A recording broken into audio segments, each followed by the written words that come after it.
Hello and welcome to this video. In this video, we will be talking about the pip utility. Pip is the package installer in Python, and with pip, we can install packages from repositories like PyPy or GitHub or even from our local file system. In a previous video, I talked about PyPy and we had a look at how to search for packages in PyPy and publish our own packages to PyPy. So we'll take that a step further now. We will see how to install a package from PyPy onto our computer. And to start with, let's open pypy.org. Let's search for a package named, say, requests. Here we are in the results page for my search. I have around 10,000 plus results for requests package. I pick the first one here, and that takes me to the details page of the package. And what we are interested now is this command pip install requests. When we run this command, pip will contact PyPy and search for this package named requests, and it will install the latest available version of that package. Let's try that. Copy this command, open command prompt. Well, we are running into some error. Let's see what this error is. The error says module not found, no module named pip. So what happened is when we executed this command, pip install request, it is not able to find a command named pip. Now let's see how to install pip on this computer. So before we do that, let me show you the Python version that I'm using. It is 3.13.5. Usually when we install Python from python.org, pip comes bundled with Python. We don't have to do anything explicit to install pip on the computer or enable pip explicitly. The moment we install Python, pip will be readily available for our use. For this demo, I have uninstalled pip from my computer so that we'll get to know how to install and upgrade pip. To enable pip on an environment, what we have to do is we have to run this command python -m ensure pip. The ensure pip is a module in Python, and what it does is it will enable the pip version that is bundled along with the Python distribution that you have installed so that you will get a working version of pip. Okay, the command succeeded and it says successfully installed pip 25.1.1. And we also see something here defaulting to user installation because normal site package is not right. We'll see what that is. And before that, let me come to this point. We see the pip version as 25.1.1, whereas the Python version I have is 3.13.5. This means that the pip versions are independent of Python. Put it in another way, we can say that the release cycles of pip and Python are different. Now that the pip is installed, let's check what version of pip is available in our system. It is 25.1.1. Let's see what is this site packages mentioned here. The site packages is nothing but a folder.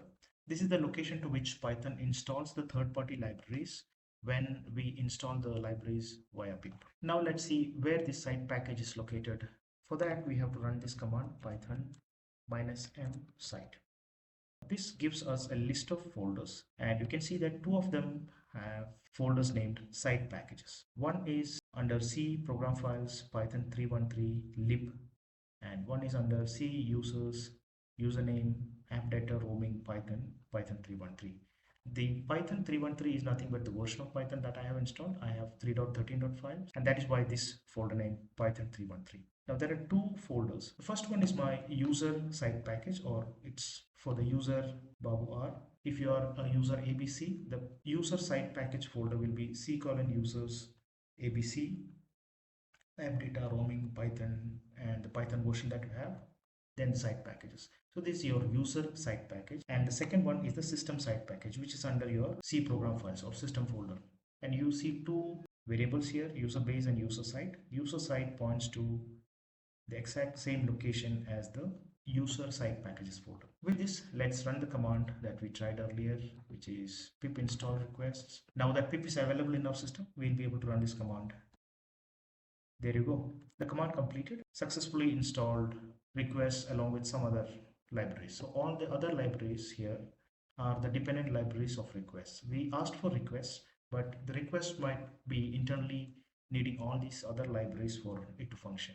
So pip resolves those dependencies and get all the libraries that we need to successfully use requests in our programs. Now let's double check where this install copied the request library and all its dependencies. Let's go to the user site folder and see if the libraries are available there. On my Windows Explorer, I'm on my user folder. This is user app data roaming Python 313 side packages. And we can see that all the libraries are available the moment we install it via pip. Now the obvious question, why it installed to the user side packages and not to the system side packages folder? The reason is simple. I have launched my command prompt or terminal as a normal user, not as an administrator. So when I invoke the pip install, it will install the libraries onto the user side packages. If I had launched the terminal as a root or an administrator user, the installation would go to the system side packages folder. Okay, so here we see another interesting thing. A new release of pip is available, and the version it says is 25.2. We have 25.1.1, but the latest version of pip available is 25.2. We will see how to upgrade pip in our environment. Before that, let me cover one more point here. In my computer, the Python version is 3.13.5, and the pip that came bundled with this Python distribution is pip 25.1.1. Now let us consider one scenario where you have pip version installed on your system. Let's say scenario 1 is pip is installed, but the pip version is pip 24.0.0. With this, when you run python -m ensure pip, it will not upgrade your pip version to the one that is bundled with the Python version. You would expect your pip version to be upgraded to 25.1.1, which will not happen because ensure pip first check if the pip is installed on the computer. If it is installed, it will not do anything. Only if the pip is not installed on the computer, ensure pip will enable the bundled version of pip on the computer. So what will you do to upgrade your older version of pip to the one that came along with your Python distribution? That's where you have the command python -m ensure pip -- upgrade. With upgrade option, it will see if your installed version of pip is on a lower version than the one that is available with the Python distribution. If it is lower, the pip will get upgraded. Let us try that. Python -m ensure pip -- upgrade. The output says that the requirement already satisfied. The reason being, my pip version is the same as the one that came with Python version 3.13.5. So there is nothing to do for the upgrade. It will just print this message and come out. Now let us consider the scenario where the installed version is 25.1.1, but the latest available GA version of pip is say 25.2. How will you upgrade? As I told before, ensure pip will not connect to the internet and get the latest version of pip. It will just work with the bundled version. Now to upgrade pip to the latest, we have to run another command, which is python -m pip install -- upgrade pip. Now we are invoking the command to do a pip install with an argument of upgrade pip. So if the pip version is higher than the one that is available on your system, it will upgrade. Let's try this command. Command completed, and as expected, the pip latest available version is installed on the system. We can confirm this by running pip -- version. Now we can see that it is 25.2 as expected from the upgrade. Now let us see how to uninstall pip from your computer. Python -m pip uninstall. The command will ask for a confirmation whether to remove or not. You given like yes, and it has uninstalled pip from your computer. So please make sure you don't try this command on your system unless it is absolutely required and you really know what you're trying to do.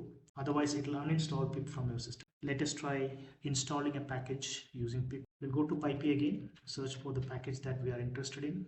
Go to the details page for the package, copy the command to install and run that command in the command prompt. The command completed successfully and we have installed the package along with its dependencies on our computer. Let us confirm that it is available in the site packages folder that we have. To get the site packages, again we run python -m site. This is our site packages folder, the system and the user package. Let us go to the folder. This is the site packages folder where the request library is installed along with its dependencies. Let us do an import of requests from a Python program and see if our import is successfully done. To do that, let me invoke Python from the command line and do an import requests. The import is successful. You can see that there are no errors. Let me reconfirm that by printing requests.render file. As expected, it is pointing to the right path. You can see that it goes to the user side packages, and under that there is a folder named request with a dunderini.py. Now comes a very important question. How will Python find the right path to the packages when we do an import? So when we do an import of a library, say import requests, Python will first search if the library is already loaded into memory. If it is already loaded in memory, it will not do a disk lookup. The import can directly refer the library that is loaded into memory. If the library is not loaded in memory, Python will go for a disk lookup. And the disk lookup will happen in a set of folders, which we have seen already under sys.path here. So for each of these folders listed in sys.path, Python will search for a subfolder named requests, and the subfolder should have a dunderini.py. If it finds such a folder, that library is loaded to memory and it will be used. If not, it will search for a file named request.py, and if a file is found, that will be loaded into memory and used. Alright, that's all for this video. In this video, we have seen how to install pip, how to upgrade, how to install a library using pip, and how to import a library that we have installed using pip. Thank you for watching. Please let me know your feedback in the comment section. Thank you very much.